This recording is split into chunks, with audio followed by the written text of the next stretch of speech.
우리 예배당 입구인데요. 계단이 있고 또 옆에 손잡이가 있고 또 경사로가 이렇게 되어 있죠.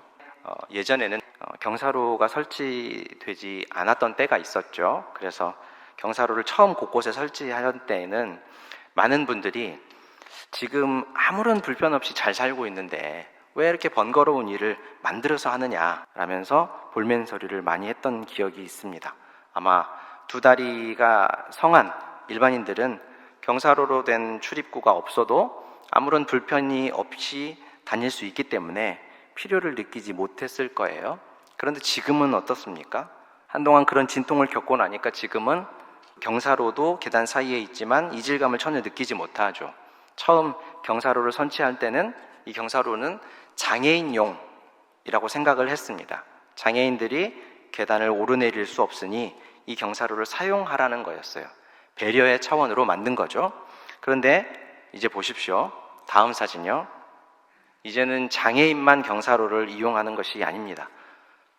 두 다리가 멀쩡한 저도 저렇게 경사로를 이용합니다. 사진의 사람은 저예요. 네. 급하게 사진을 한 장 찍었습니다. 네. 근데 사실 계단보다 경사로가 저는 훨씬 편하고 좋더라고요. 그러니까 급하면 계단을 막 뛰어 올라야 될 때 있긴 하지만 평상시에는 계단이 있어도 저렇게 경사로로 가는 게 훨씬 편하고 좋더라고요. 아마 우리 어르신 성도님들도 분명히 그러실 거라 생각합니다. 그러면 우리가 장애인이어서 이 경사로를 이용하고 있습니까? 없을 때는 몰랐는데 경사로를 설치하고 보니까 장애인뿐만 아니라 우리 비장애인들도 굉장히 편리하고 좋다라는 걸 생각하게 되는 거죠. 어린이들도 아마 계단에서 굴러떨어지지 않아서 참 좋을 거예요. 무슨 말을 하는 겁니까? 장애인이 이용 가능한 시설은 장애인에게 분명 유익이 되는 시설이기도 하지만 그분들뿐만 아니라 비장애인들에게도 아주 유용하고 편리한 시설이라는 거죠. 같은 차원에서 저상버스, 이렇게 낮은 버스 있죠? 그 버스들도 마찬가지일 거라 생각합니다. 오늘 설교에서 적용하고자 하는 포인트가 바로 여기에 있어서 사진을 좀 보여드리고 설명을 했습니다. 예수님은 안식일에 바리새인 지도자들의 집에 가셨어요. 떡을 잡수시기 위해서 그곳에 가셨다라고 하는데 이 말은 분명히 식사를 하신다라는 뜻이고 분명 집주인에게 초대를 받아서 집에 가셨겠죠. 지금도 그렇지만 고대 근동의 식사 초대는, 식사 자리는 여러 가지 목적과 의미를 가지고 있습니다. 사도행전에서 우리가 많이 볼 수 있는 식사, 그리고 부활하신 예수님께서 제자들을 찾아가셔서 식사를 함께 하신 것을 보면 화해와 연대를 위한 자리가 바로 식사 자리, 식사 초대 자리이고요. 또 세리장 삭개오가 예수님을 자신의 집에 초대해서 식사를 대접한 것처럼 상대방에게 존중과 예의와 또 감사를 표하기 위해서 식사 자리를 마련하기도 하고 또 초대하기도 하죠. 또 상대방의 사회적 지위의 덕을 보기 위해서 전략적으로 초대하는 경우도 있었고 오늘 본문에서 바리새인들이 한 것처럼 예수님에 대한 의구심을 가지고 그분을 지켜보기 위해서 혹은 그분의 행동을 보면서 꼬투리를 잡기 위해서 식사 자리를 마련하는 경우도 있었던 모양이에요. 그런데 여러분 잘 아시겠지만 의도를 가지고 식사에 초대하면 그 자리가 얼마나 불편하겠습니까? 그렇죠? 무슨 말을 하려고 날 불렀을까? 아마 그 얘기를 하기 전까지는 심장이 두근두근해서 밥도 제대로 안 넘어갈 거예요. 내가 하는 말이나 행동이 혹시나 흠잡히진 않을까? 아마 신경이 쓰여서 정말 밥이 입으로 들어가는지 코로 들어가는지 모를 겁니다. 우리가 오늘 읽은 부분은 아니지만 1절 말씀을 보면 예수님을 초대한 바리새인들이 어떤 의도를 가지고 있었는지 알 수 있죠. 그들이 엿보고 있더라. 예수님을 초대하고 초대한 그들이 예수님을 엿보고 있었다라는 말이죠. 식사에 초대를 해놓고 마치 동물원 원숭이 보듯이 유심히 지켜보고 있었다라는 거예요. 왜 그랬을까요? 그날이 안식일이었기 때문입니다. 그동안 예수님께서는 안식일에 환자를 고치시는 일처럼 유대인들이 엄하게 금하는 일들을 하셨습니다. 그래서 일부러 안식일에 예수님을 지금 이 사람들은 초대한 거예요. 그리고 그 앞에 수종병 든 환자를 데려다 놓았던 거죠. 어떻게 하는지 보자. 이런 생각으로 해요. 이에 주님께서는 자신을 시험하고 관찰하려고 하는 바리새인들에게 진정한 안식일이 무엇인지, 진정한 안식이 무엇인지를 가르쳐 주셨습니다. 자, 그리고 오늘 본문은 앞본문과 이어지는 말씀으로 잔치에 초대받은 사람들이 자리를 찾아 앉는 일에 대해서 말씀하시는 장면이죠. 오늘 본문을 좀 더 잘 이해하기 위해서는 예수님께서 13장에서부터 하나님의 나라를 가르치고 계시다라고 하는 것을 염두에 두고 읽어야 해요. 13장 18절 말씀을 보면 그러므로 예수께서 이르시되 하나님의 나라가 무엇과 같을까? 내가 무엇으로 비교할까? 이렇게 말씀하시면서 예수님께서 하나님의 나라를 설명하시는데 특별히 비유라는 방법을 채택하신 것을 알 수 있습니다. 보통 비유라고 하면 잘 알지 못하는 것을 쉽게 설명하기 위해서 친숙한 것에 빗대어 설명하는 방법이 바로 비유죠. 가령 제 아이가 저에게 아빠, 밥은 왜 먹는 거야?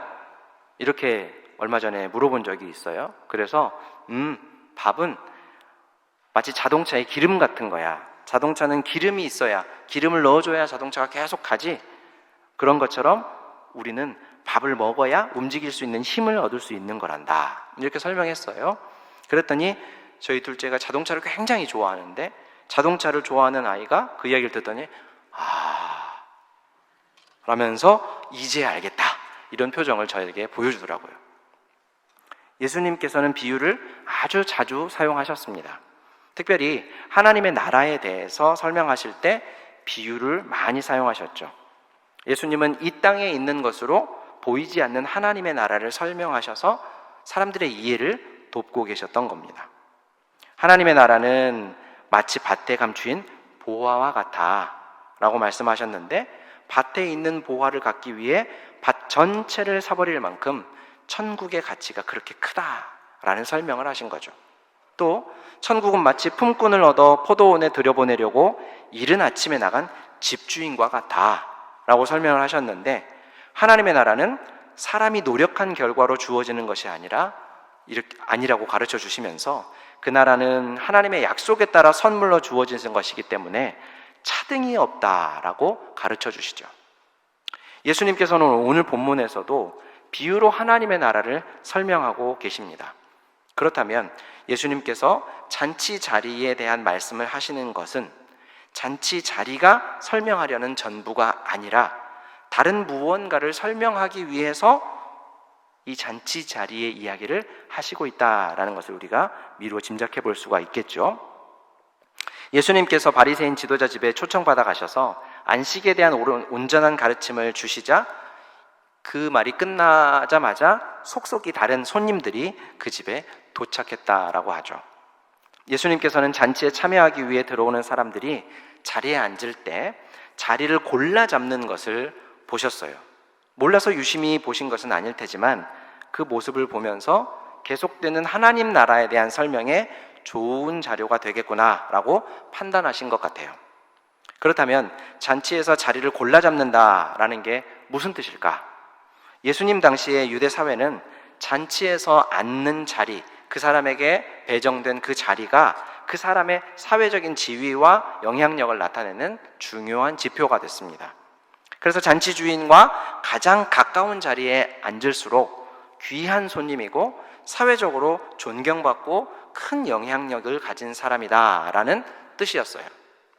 그래서 대부분은 대제사장, 바리새인들, 서기관들과 같이 유대 사회에서 가장 존경받는 계층의 사람들이 높은 자리, 그러니까 잔치집 주인 바로 옆자리에 자리하고 앉았었고 차례차례 멀어지는 자리를 앉는 거죠.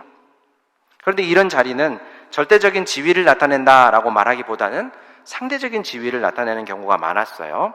여기서 상대적이다라는 말은 만약에 자신이 생각했던 자리가 주어지지 않았다거나 나보다 아래라고, 한 수 아래라고 생각하는 사람보다 낮은 자리에 앉는다라고 하는 것은 그 사람에게 자존심이 굉장히 상하는 일이어서 그 식사 자리는 기쁨의 자리, 식사의 자리가 아니라 치욕적인 자리가 되고 마는 것이었죠. 어떤 사람에게는 잔치가 그 자리 때문에 수치로 느껴질 수 있었다라는 겁니다. 영웅전을 쓴 1세기의 유명한 철학자 플루타르코스는 당시 문화를 그린 식탐담화라는 책에서 이런 예화를 실었어요. 어떤 잔치 자리에 초대받은 손님들이 저마다 자리를 잡고 앉아 있을 때 지나치게 치장한 옷을 입고 여러 종들을 거느리고 조금 늦은 시간에 도착한 한 사람이 연회장 입구에 서서 자리를 휘휘 둘러보고는 앉지 않고 그 길로 돌아가 버렸다. 그러자 사람들이 그 뒤를 쫓아가서 들어와 앉기를 청했는데 이에 그 사람이 말하기를 내가 앉을 자리가 없어서, 다시 말하면 내가 앉아야 할 자리에 다른 사람이 앉아 있어서 나는 이 잔치에 참여할 수 없다 라는 말을 남기고 그 자리를 떠나버렸다. 그러니까 그 사람이 지나치게 치장한 옷을 입고 지나치게 여러 종들을 거느리고 잔치에 참여한 데에는 내가 이런 사람이야, 내가 이렇게 중요하고 귀한 사람이야 라는 자기 과시적인 의도를 다분히 담고 있었고요. 또 자신이 생각한 가치를 알아봐주지 않는 잔치에는 참여할 가치조차 느끼지 못한다라고 하는 것을 말하려고 하는 것이죠. 그도 그럴 것이 예수님께서 8절과 9절에서 하시는 말씀을 들어보면 내가 누구에게 혼인잔치에 청함을 받았을 때에 높은 자리에 앉지 말라. 그렇지 않으면 너보다 더 높은 사람이 청함을 받은 경우에 너와 그를 청한 자가 와서 너더러 이 사람에게 자리를 내주라 하리니 그때에 내가 부끄러워 끝자리로 가게 되리라. 무슨 말씀입니까? 내가 생각하는 내 가치, 사회적인 지위와 내 영향력이 있는데 만약에 남들이 내가 생각하는 것만큼 나를 인정해주지 않으면 내가 마땅히 받을 것이라고 기대했던 그 대우에 걸맞는 대우를 받지 못하면 부끄럽게 느끼고 수치스럽게 느껴질 텐데, 그러지 않으려면 애초에 잔치에 가서 처음부터 상석에 앉지 마라. 처음부터 끝자리에 가서 앉았다가 잔치집 주인이 상석에 앉도록 인도하면 부끄러움을 당하지 않고 오히려 영광을 누리게 될 것이다. 이런 말씀이죠. 예수님 당시의 사람들은 명예와 수치라고 하는 문화의식을 가지고 있었어요. 직접 비교하기에는 조금 무리가 있지만 우리나라의 체면 문화와 좀 비슷합니다. 가문의 영광, 가문의 수치, 내 사회적인 지위와 명망, 이런 것들이 굉장히 중요하게 여겨졌어요.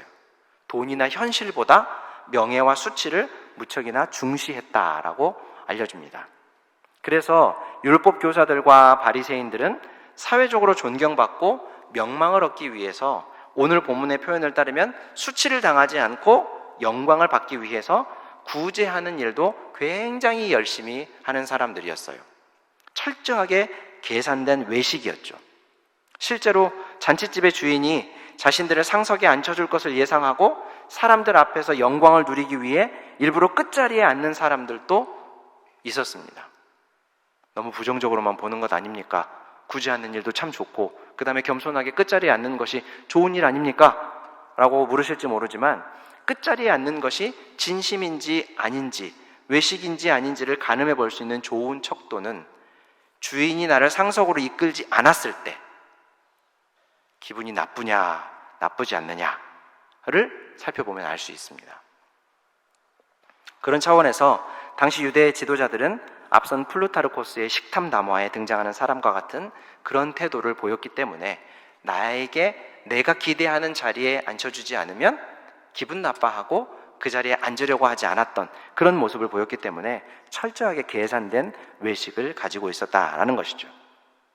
자, 그러면 예수님께서 왜 이런 말씀을 하고 계실까요? 예수님의 이 말씀은 비유라고 했었죠. 문자 그대로의 이야기가 목적이 아니라 무언가를 쉽게 설명하기 위해서 예로 든 이야기다라는 것이죠. 비유는 무언가를 설명하기 참 좋은 설명 방식인데 한 가지 맹점은 예를 든 대상, 빗대어 설명하는 대상을 알지 못하면 오히려 효과가 떨어진다라는 겁니다. 그런데 예수님은 비유를 풀어서 설명하실 때 이 비유는 허락된 하나님의 백성들에게는 알려지지만 그렇지 못한 사람들에게는 오히려 가려지는 것이다 라는 말씀도 하셨죠. 요즘 하도 신천지를 비롯한 이단들이 비유를 사사롭게 풀어서 기존 성도들을 혼란스럽게 하는 것 때문에 참 유감스러운데요. 여러분 이거 하나만 꼭 기억하시면 됩니다. 성경의 모든 비유는 결국 하나님의 나라와 그리스도이신 예수님의 구원을 설명하기 위해 사용되는 설명 방법이지, 지금까지 없던 비밀을 처음으로 공개하고 새로운 결론을 만들어내기 위한 목적으로 절대로 단 한 번도 쓰이지 않았다라는 겁니다. 그리고 성경에서 말씀하는 모든 비밀은 예수 그리스도를 통해 이루실 하나님의 구원이 세상은 이해할 수 없는 방법으로 이루어진 것이기 때문에 비밀이다 라는 표현을 쓴 것이지, 오랜 구원의 역사 속에서 단 한 명도, 아무도 몰랐다가 단 한 사람, 어떤 특정한 인물이 알았기 때문에 비밀이다 라고 말하는 것이 절대로 아닙니다. 그런 말에 절대 속지 마세요. 그래서 성경이 말하는 비밀이라는 말은 비밀이라는 표현보다 사실 신비라는 말이 훨씬 더 정확한 표현입니다. 자, 다시 돌아와서 비유는 그 의미를 알 수 있도록 허락한 사람들이 따로 있었다고 하는 거죠. 누굽니까? 하나님의 택한 백성들이죠. 그들에게는 단지 문자 그대로의 의미가 아니라 하나님께서 비유의 본래 의미를 알게 하신다라는 거예요. 예수님의 이 비유는 무엇을 설명하기 위함일까요? 하나님의 나라, 하나님 나라의 다스림과 그 통치 원리를 가르쳐주고 계신 것이죠. 오늘 본문 11절 말씀 우리 같이 한번 읽어봅시다. 시작. 무릇 자기를 높아지리라. 아멘. 가장 높은 자리에 계신 분께서 가장 낮은 자리에 오신 일을 말하고 있는 거예요. 율법 교사들과 바리새인들은 지금 예수님을 자신들의 식사 자리에 초대를 해놓고 예수님께서 받으셔야 할 마땅한 대우와 대접을 해드리기는커녕 대단한 푸대접을 하고 있는 것이 분명하죠. 그들은 온 신경을 곤두세워서 예수님을 꼬투리 잡으려고 여러 가지 장치들을 해놓고 어디 어떻게 하나 보자, 하나만 걸려봐라, 이런 생각을 하고 있었어요. 그런데 예수님은 자기 자신이 온 우주에서 가장 높으신 왕이시고 높임받고 경배받아 마땅한 분이시지만 그들의 푸대접을 받으면서도 굴하지 않고 구원의 일, 수정병으로 고통받는 사람에게 하나님의 참 안식을 선사하셨죠. 또 예수님은 자신과 하나님의 통치를 혼인잔치에서 자리에 앉는 예화를 비유로 들어서 설명하셨어요. 12절부터 14절 말씀도 마찬가지입니다. 율법 교사들과 바리새인들은 자신들의 의로움을 나타내기 위한 목적으로 종종 잔치를 했어요. 소문이 날 만한 사람들을 일부러 초청을 해서 잔치를 했습니다. 할 수 있는 한 큰 잔치를 열어서 많은 이들의 칭송과 존경을 받으려고 했습니다. 그런데 예수님께서 말씀하시기를 무엇인가 되돌려받고 너희의 마음의 계획을 만족시키려고 잔치하지 말고 차라리 가난한 자들과 몸 불편한 자들과 저는 자들과 맹인들을 불러서 대접해라. 그러면 그들이 갚을 것이 없어서 너희에게 복이 될 거다. 이렇게 하면 의인들의 부활 시에 내가 갚음을 받게 될 거다. 그러면 이렇게 가난하고 헐벗은 이들을 도우면 우리 구원에 도움이 된다라는 말씀입니까? 아니죠. 이 말씀도 마찬가지예요. 예수님의 비유의 추가적인 내용이죠. 우리가 오늘 살펴보는 본문 앞에 1절부터 6절에서 예수님은 수종병 든 사람, 꼬부라진 여인을 치유해 주셨어요. 그녀를 자유롭게 하셨습니다. 그 여인은 예수님에게 아무런 득을 끼칠 수 없는 사람이죠. 오히려 사람들이 부정하다고 여기고 접촉하지 말아야 된다고 여기는 사람이었습니다. 안식일에 하지 말아야 할 병들 사람을 고쳐주시는 일을 예수님께서 하셨기 때문에 예수님은 이후에 사람들로부터 이 일 때문에 아주 거센 반대와 공격을 받게 되실 겁니다. 성경에 기록되어 있지 않아서 알 수는 없지만 설령 이런 사람들이 다 낫고 돌아와서 예수님께 어떤 보답을 했다고 한들 십자가에서 죽으시기 위해 오신 온 우주의 주인에게 이들이 어떤 유의미한 보답을 할 수 있겠느냐 말이죠. 무슨 얘기를 하는 겁니까? 지금 예수님께서 천국 잔치의 주인이 되어서 자신에게 보답할 수 없는 이들을 불러서 대접하고 계신다라는 얘기를 하고 있는 거예요. 12장 37절 말씀 같이 한번 읽어볼게요. 시작. 주인이 와서 깨어있는 것을 보면 그 종들은 복이 있으리로다. 띠를 띠고 그 종들을 자리에 앉히고 나와 수종 들더라. 아멘. 주인께서 친히 띠를 띠고 종의 자리에서 종들의 수정을 들어주시겠다라는 말씀을 하신 거죠. 사랑하는 성도 여러분, 오늘 우리가 살펴본 말씀, 예수님의 이 비유의 말씀을 통해 우리가 배울 수 있는 하나님의 나라 모습은 어떤 모습입니까? 존경받고 대접받아 마땅한 주님, 온 우주의 모든 피조물들에게 찬송과 경배를 받아 마땅한 주님께서 우리를 섬겨주시는 모습이 바로 하나님의 나라의 모습이고 하나님 나라의 주인의 모습이다라는 겁니다. 그것도 아무런 대가 없이, 아무런 대가를 기대하지 않고 그 일을 하는 것이 바로 하나님의 나라이고 그 나라의 주인이 가진 통치의 원리라는 것을 우리에게 가르쳐 주시는 거예요. 그런데 어떻게 이런 일이 가능할까? 바로 이 모든 일이 하나님이 우리를, 그리스도이신 예수님께서 우리를 사랑하시기 때문에 가능하다라는 거예요. 사랑하니까 그럴 필요가 없는데, 그러지 않아도 되는데 굳이 섬겨주는 거예요. 사랑하니까 돌려받을 생각 없이 대접하는 겁니다. 사랑하니까 나에게 한 가지도 유익이 되지 않지만 사랑한다는 이유만으로 나를 희생해서 상대방을 높여주는 거예요. 이것이 성경이 말씀하는 비밀이고 신비입니다. 세상은 절대로 이런 원리로 돌아가지 않죠. 세상은 어떻습니까? 높임 받아야 할 사람이 높음을 받습니다. 사람들 보기에 많이 가진 사람, 많이 배운 사람, 많은 사람을 움직일 수 있는 사람, 힘센 사람, 하다못해 목소리 큰 사람이 대우를 받는 거죠. 그래서 많은 사람들이 그런 대우를 받기 위해 악착같이 많이 가지려고 합니다. 많이 배우려고 하죠. 남들 위에 올라서서 힘을 기르고 목소리를 높여서 다른 사람들이 윽박 지르고 자신의 힘과 능력을 증명하려고 하죠. 왜 그렇습니까? 그래서 대우받고 대접받으려고요. 또 세상은 사랑받을 만한 사람들이 사랑을 받습니다. 예쁘고 잘생기고 하는 일마다 잘하는 사람, 그런 사람들이 사랑을 받죠. 그래서 더 예뻐지려고, 더 잘생겨지려고 갖은 애를 쓰는 것이죠.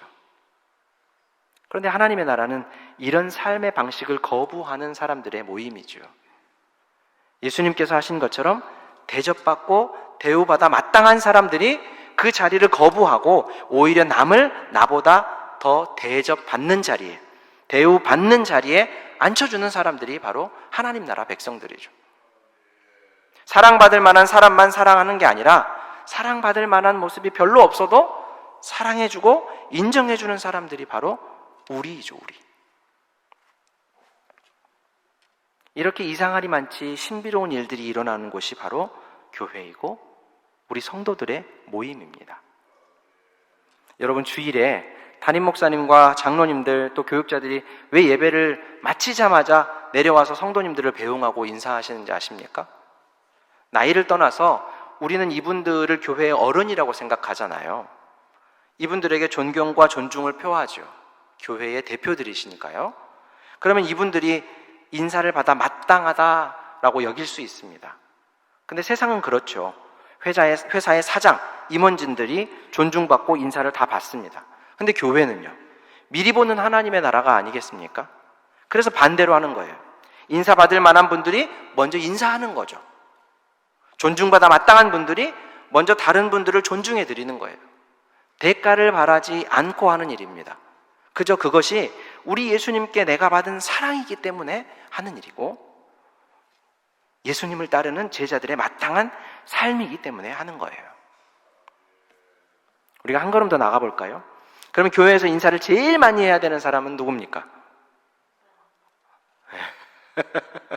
그렇죠. 목사가 많이 해야죠. 제일 많이 해야죠. 그래서 열심히 합니다. 네. 그냥 우리가 일반적으로 봤을 때 교회에서 누가 제일 인사를 많이 해야 됩니까? 어린이들, 청소년들, 아기들이죠. 요즘 그 이름도 귀해진 다음 세대들. 교회가 미리 보는 하나님의 나라라면 어떻게 해야 될까요?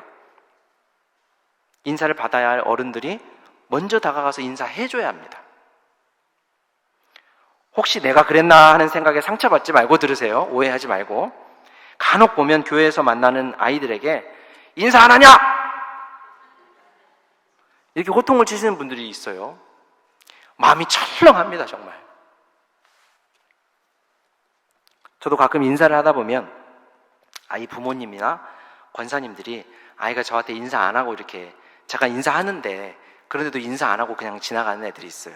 그럼 와서 혼내면서 빨리 인사해! 이러면서 쥐어박는 분들이 있어요. 그럼 저는 먼저 고개 숙여서 인사합니다. 안녕하세요. 이렇게 애들한테요. 교육적인 측면도 있지만 제가 먼저 인사하면 어떻습니까? 그냥 인사해요. 그러면 어떻게 하는 줄 아세요? 걔들이 인사할 것 같죠? 인사 안 합니다. 이 아저씨 뭐지? 하는 뚱한 표정으로 쳐다봐요. 근데 다음번에 만나면 어떻게 되는 줄 아십니까? 어떻게 될 것 같으세요? 네? 인사할 것 같죠? 다음번에도 안 합니다. 요쯤 됐을 때 인사를 좀 해줘야 감동이 되고 그렇지 역시 어른이 고개를 숙이니까 인사하는구나 이런 생각하지만 인사 안 합니다. 진짜예요. 한번 해보세요. 근데 그게 3번, 4번, 5번, 10번 되면 차츰차츰 애들이 우리를 바라보는 눈빛이 바뀝니다. 그리고 나중에는 마치 친구가 된 것처럼 와서 인사를 안 해도 저 멀리서 쫓아와가지고 인사합니다. 그럼 얼마나 마음이 좋은지 몰라요. 잘 한번 여러분 생각해 보십시오. 여러분 가정에서 자녀들, 손자들, 손녀들 만나면 내 이놈! 인사도 안 하고 있냐? 이렇게 호통치십니까? 아니면 먼저 가서 반가운 마음에 아이고 우리 새끼 학교 갔다 왔어? 별일 없었어? 밥은 먹었어? 공부하느라고 힘들었지? 이렇게 인사하십니까? 아마 대부분의 부모님들, 할아버지, 할머니들은 아마 후자일 거예요. 왜 그렇습니까? 인사받아야 할 어른들이 왜 먼저 다가가서 손주들에게 인사해요? 눈에 귀하게 보이기 때문이죠. 사랑하기 때문이에요. 자식에 대한 사랑은 본능이기 때문에 그냥 준 것도 없이 예쁘고 사랑스럽고 막 그래요. 막 좋아 죽겠습니다. 그렇죠? 그런데 사실 교회에서 만나는 아이들은 본능적으로 사랑하기 쉽지는 않습니다. 왜요? 내 자식이 아니니까요. 피가 안 섞여서 마음에서 잘 우러나지 않아요. 하지만 우리는 본능에 따라서, 본성에 따라서 사는 사람들이 아닙니다. 우리 인간의 본성은 뭐예요? 죄 짓는 일이죠. 하나님의 말씀대로 하지 않는 것이 우리 인간의 본성입니다. 그래서 바울이 우리 인간을 본질상 진노의 자녀다라고 했던 거예요. 그렇다면 본능대로, 본성대로만 살지 않고 어떻게 살아야 됩니까? 사랑하면서 살아야죠. 특별히 우리 다음 세대, 교회에서 만나는 남의 자식들한테 잘해주자는 거예요. 사랑해주자는 거예요.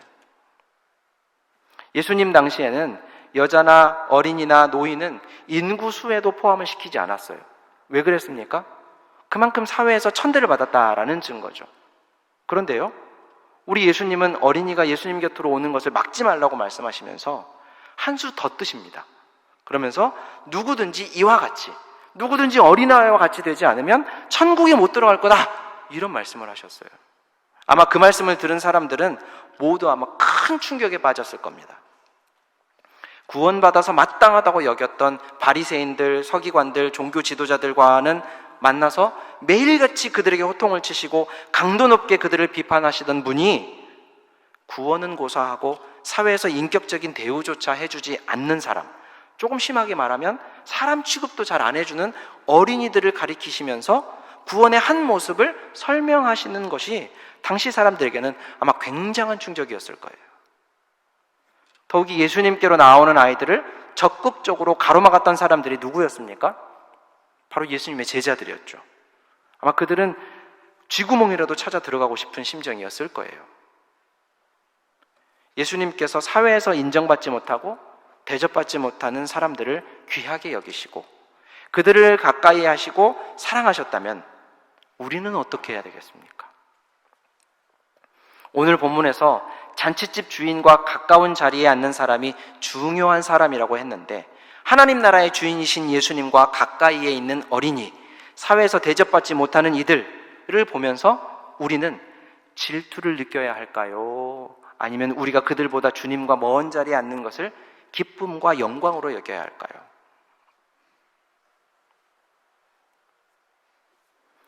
(5월을) 가정의 달이라고 합니다. 5월에는 어버이 주일도 있고 어린이 주일도 있어요. 우리 교회와 우리 가정들이 하나님 나라를 맛볼 수 있는 곳이 되기 위해서 우리가 해야 할 일은 무엇보다 사랑하는 일입니다. 그래서 오늘 설교 제목을 내리사랑의 나라라고 정해보았어요.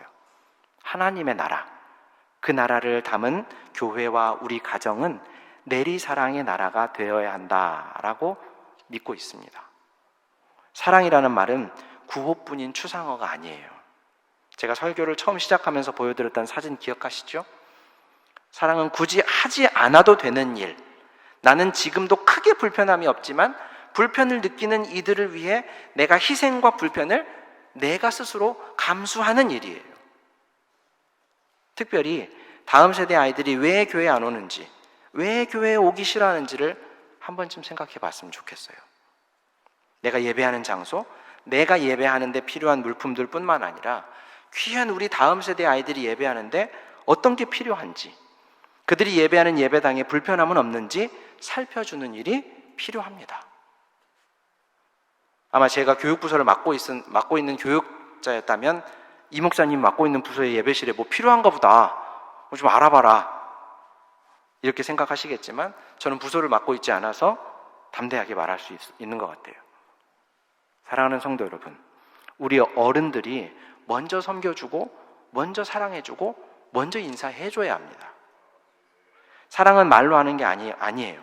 먼저 다가가서 따뜻하게 인사해주고 손 잡아줘야 돼요. 책임 맡은 어른들이 먼저 찾아가서 아이들의 목소리를 들어줘야 돼요. 내 생각에는 이라는 말을 꼭 누르고 니들의 생각은 어떠냐? 네 생각은 어떠냐? 라고 물어봐주고 물어봤으면 들어줘야 됩니다. 그럼 아이들 말을 어디까지 들어줘야 됩니까? 성경에 하지 말라 라고 되어 있는 거 말고는 다 들어줘야 된다고 생각해요. 죄 짓는 일 아니면 다 들어줘야 된다고 생각해요. 그것이 설령 나에게 굳이 필요 없는 일이고 내가 원하는 것이 아니고 내 생각과 다르다 할지라도 다음 세대가 하나님 앞에 나오는데 필요하다면, 그들이 믿음으로 살아가는 일에 요만큼이라도 도움이 된다면 사랑으로 했으면 좋겠습니다. 그러면 지금은 필요를 느끼지 못하는 일이라 할지라도 후에는 우리가 그때 다음 세대를 위해 힘쓰고 애썼던 일이 참 잘한 일이었다라고 회고할 수 있고, 다음 세대뿐만 아니라 사실은 우리에게도 이렇게 참 유익한 일이 되었구나라고 말할 수 있게 될 것입니다. 그래서 우리 성광교회와 우리 가정의 다음 세대들이 예수님을 닮은 우리들의 사랑으로 많은 열매를 맺기를 바라고, 사랑으로 충만한 하나님의 나라를 세상에 보여주는 통로가 되기를 주님의 이름으로 축원합니다. 사랑과 은혜가 풍성하신 하나님 우리 아버지, 우리를 사랑해 주시고 구원을 선물로 주셔서 감사합니다. 주님에게는 우리가 아무런 필요도 없고 아무런 유익도 되지 않는 존재들이지만 우리에게 영원한 생명과 기쁨을 주시려고 주님을 우리에게 내어주심 참으로 감사합니다. 우리가 영원토록 살아갈 하나님의 나라가 이와 같은 내리사랑의 나라임을 압니다. 주님의 뜻이 하늘에서 이루어진 것처럼 우리 안에서도 이루어 주옵소서. 우리가 바라보는 하나님의 나라가 정말 좋은 곳이라면 그 믿음대로 살아가게 하여 주옵소서. 주님께서 우리를 섬겨주신 것처럼 우리가 서로 섬기게 하시고, 주님께서 힘없고 가진 것 없는 이들을 가까이 하시고 사랑하셨다면 우리도 그들을 가까이 하기를 주저하지 않게 하여 주옵소서. 어린이들을 사랑하시고 다음 세대를 귀히 여기신 주님처럼 우리도 우리 마음을 낮게 하여 아이들의 눈높이에 맞추게 하시고 사랑으로 키워가게 하여 주옵소서. 그래서 우리 교회와 가정에서부터 하나님의 나라가 실현되어 온 가족과 성도들이 교회와 가정에서 행복하게 생활하며 하나님의 사랑을 더 많이 경험하게 하사 세상에 하나님의 나라를 보여주는 통로가 되게 하여 주옵소서. 우리 교회와 가정을 통해 사랑받는 다음 세대가 무럭무럭 커나가게 하여 주옵소서. 예수님의 이름으로 기도합니다.